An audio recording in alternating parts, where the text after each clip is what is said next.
ऐसे सांसदों को तो बिल्कुल लात मारकर पार्लियामेंट से बाहर कर देना चाहिए। इसलिए लव जिहाद करने वालों को लव जिहाद जैसा उत्तर दो, अपने घर में हथियार रखो, पता नहीं कब कैसा मौका आए।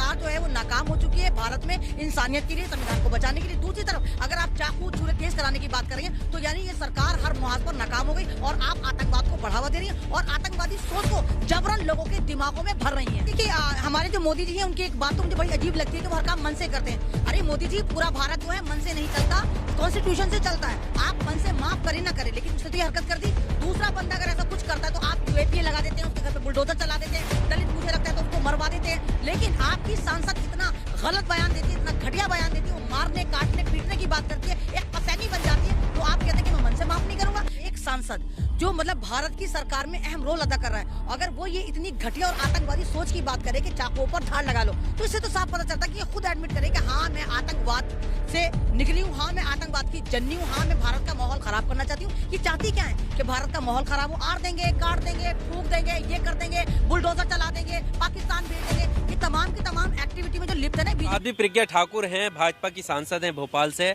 उनका स्टेटमेंट आया है और वो चाकुओं पर धार तेज करने की बात कह रही हैं। कैसे देखती हैं इस बयान को? देखिए अगर आपको पता हो कि साध्वी प्रज्ञा जो है भोपाल से बीजेपी की एक बड़ी सांसद हैं, अगर आपको मालेगांव बम ब्लास्ट याद हो तो 3 बाइक जो डिटेक्ट हुई थी, पकड़ी गई थी, वो साध्वी प्रज्ञा के नाम पे थी। यानी तो खुल्लम खुल्ला आतंकवादी, सर्टिफाइड आतंकवादी। और एक सांसद जो मतलब भारत की सरकार में अहम रोल अदा कर रहा है, अगर वो ये इतनी घटिया और आतंकवादी सोच की बात करे कि चाकुओं पर धार लगा लो, तो इससे तो साफ पता चलता है कि ये खुद एडमिट करे कि हाँ मैं आतंकवाद से निकली हूँ, हाँ मैं आतंकवाद की जन्नी हूँ, हाँ मैं भारत का माहौल खराब करना चाहती हूँ। ये चाहती क्या है कि भारत का माहौल खराब हो। आपको क्या पता इनके कितने फॉलोवर होंगे, कितने गरीब बेचारे ऐसे लोग होंगे जो इनके फॉलोवर होंगे। जब ये कहेंगे चाकू तेज कर लो तो चाकू तेज कर लो। चाकू तेज करने का मतलब क्या है? इनका मतलब है कि चाकू तेज करके मुल्लों की गर्दन उड़ानी शुरू कर दो। यानी मुसलमानों के लिए तो तेज करवा रही है चाकू। अगर ये चाकू तेज कराने की बात कर रही तो इनको ये वाली बात भी एक्सप्लेन करनी चाहिए थी कि आप चाकू किसके लिए तेज करा रही हैं। और दूसरी बात, जब आपको लगता है साध्वी प्रज्ञा जी के भारत में जंगल राज चलता है आपके ही बकौल, तो फिर आप इस्तीफा देकर बैठिए। आप जंगल राज घोषित कर दिए, या तो आप ये कहिए कि सरकार जो है वो नाकाम हो चुकी है भारत में इंसानियत के लिए, संविधान को बचाने के लिए। दूसरी तरफ अगर आप चाकू छुरे तेज कराने की बात कर रही हैं तो यानी ये सरकार हर मुहाज पर नाकाम हो गई और आप आतंकवाद को बढ़ावा दे रही हैं और आतंकवादी सोच को जबरन लोगों के दिमागों में भर रही हैं। पर प्रधानमंत्री मोदी पहले भी जब इस तरह का बयान उन्होंने दिया था राष्ट्रपिता महात्मा गांधी को लेकर, तो उन्होंने कहा कि मन से माफ नहीं करूंगा। फिर ऐसा बयान आ जाता है।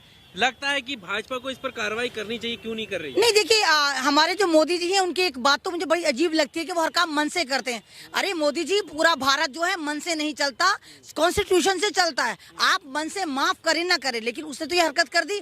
दूसरा बंदा अगर ऐसा कुछ करता है तो आप यूएपीए लगा देते हैं, उसके घर पे बुलडोजर चला देते हैं, दलित मुझे लगता है तो उसको मरवा देते हैं। लेकिन आपकी सांसद इतना गलत बयान देती है, इतना घटिया बयान देती है, वो मारने काटने पीटने की बात करती है, एक कसैनी बन जाती है, तो आप कहते हैं कि मैं मन से माफ नहीं करूंगा।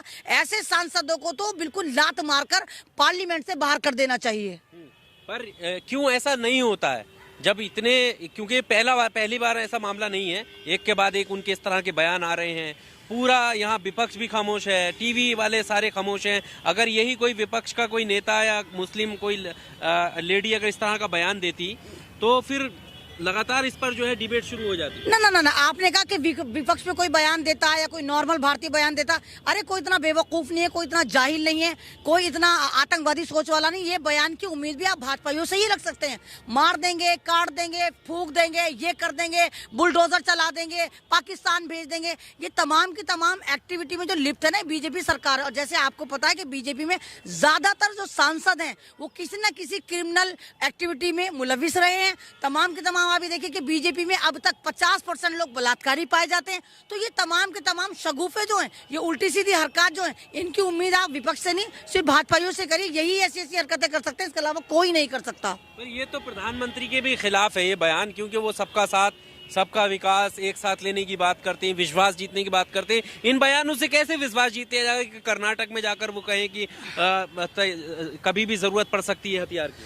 नहीं, प्रधानमंत्री जो कहते हैं वो करते नहीं, जो करते हैं वो कहते नहीं। उनकी बात को गधे की लात का मैं बार बार कहती हूँ, कोई यकीन मत करिए। प्रधानमंत्री ने अभी आपको तो देखिए 15 अगस्त में क्या कहा था, उन्होंने तो कहा था कि महिलाओं की बात करेंगे, हम महिलाओं को सुरक्षा देंगे, और उसी बात जाकर बिल्किस के कातिलों को, बलात्कारियों को इन्होंने संस्कारी बनाकर रिलीज कर दिया था। तो प्रधानमंत्री तो ऐसी चीजों को हवा दे रहे हैं। जब वो खुद ऐसी चीज करेंगे तो इनकी पार्टी के अंदर जो ऐसे नेता है वो भी चाकू, छुरे, तलवारें तेज करवाएंगे। आपने कर्नाटक की बात करी, कर्नाटक की एक मस्जिद में, एक ऐसी मस्जिद जो कदीम मस्जिद थी, वहां पर तमाम के तमाम भगवा चिंटू जाते हैं, वहां कलाम पाक की तौहीन करते हैं, पेशाब करते हैं, मस्जिद को डैमेज करते हैं, निकल कर आ जाते हैं। तो कहाँ चली जाती हैं सरकारें उस वक्त? तो ये तमाम का तमाम आप दो कम्युनिटी को भारत में टैग कर रहे हैं, टारगेट कर रहे हैं, एक मुसलमान है, एक दलित है। तो इस तरह नहीं होना चाहिए। जिस तरह आपने भारत को इस वक्त बारूद के ढेर पर बिठा दिया, आपका हर फर्जी भगवा जो है, फर्जी इनका स्वामी जो है, फर्जी इनका योगी संत है, वो तमाम के तमाम मार देंगे, काट देंगे, अधर्मी संसद सजा रहे हैं, और मोदी जी आराम से बैठ के मन की बातें कर रहे हैं। अरे कोई प्रधानमंत्री मन की बातें थोड़ी करता है। मोदी जी, हमें मन की बातें नहीं चाहिए। मन की बातें आपने जहां करनी थी उस बीवी को आपने छोड़ दिया। मन की बातें इंसान अपनी बीवी से करता, एक शौहर अपनी बीवी से मन की बातें करता, ना सिर्फ देश की बात देश से करता, देश से वो अकल की बात करता है, संविधान की बात करता है, विकास की बात करता है, जॉब की बात करता है। तो ये करते हैं मोदी जी, तो मन की बात करके पूरे भारत को बेवकूफ बना देते हैं। पर अब क्या लग रहा है, उम्मीद है जिस तरह से अब आप विरोध कर रही हैं, तमाम ऐसे सेकुलर लोग हैं जो सड़क पर उतर कर कह रहे हैं कि ये बयान गलत है, तो अब लग रहा है कि प्रधानमंत्री इस पर संज्ञान लेंगे या सरकार संज्ञान लेगी और कुछ किसी तरीके का एक्शन होगा? नहीं, भाजपा ही तो सांपों को दूध पिला रही है। तो अगर इस सांप को दूध, ये तो सांप नहीं है, इसको सांपने को दूध पिला पिला के अजदहनी बना दिया। अगर इस पे पहले ही कार्रवाई करी होती तो आज यहाँ पर नौबत आती। पहले भी कितनी बार इसने कहा, मैंने कहा ना, मालेगांव में बॉम्ब ब्लास्ट की मास्टरमाइंड थी, इसके नाम की बाइक थी, इस पे कोई कार्रवाई हुई? उसके अलावा लगातार ऐसे बयानबाजी लगातार करती है, उसके अलावा आज तक कोई कार्रवाई हुई? तो हमें तो उम्मीद नहीं है कि मोदी जी अपने पले पलाए अजदहनी पर कोई कार्रवाई करेंगे, क्योंकि बीजेपी जो है एक डर का नाम है, बीजेपी जो है एक दहशत का नाम है, बीजेपी जो है गलत बयानी का नाम है। बीजेपी एक ऐसी पार्टी है जो कॉर्पोरेट घराने बना के हमारी नेशनल मीडिया को मुजरे करा रही है। वो तमाम ताता थैया कर रहे हैं। तो हमें तो उम्मीद नहीं है कि कॉर्पोरेट घराने जो मीडिया वाले कभी हुआ करते थे, आज तक वाले, जी वाले, तमाम एबीपी वाले, ये कहीं ना कहीं भारत की जनता की बात करेंगे, हक की बात करेंगे। ये तो वही ताता थैया करेंगे। जैसे एक डायलॉग है कि नाच मेरी बुलबुल तुझे पैसा मिलेगा। तो जहां इनको पैसा मिलता है वहीं पर मुजरे करने शुरू कर देते, चाहे सामने दलित की अर्थी पड़ी हो, चाहे सामने मुसलमान का बच्चा नाहक मरा पड़ा हो, चाहे भारत में कोई मुल्क हमला कर दे। लेकिन ये बसंतियां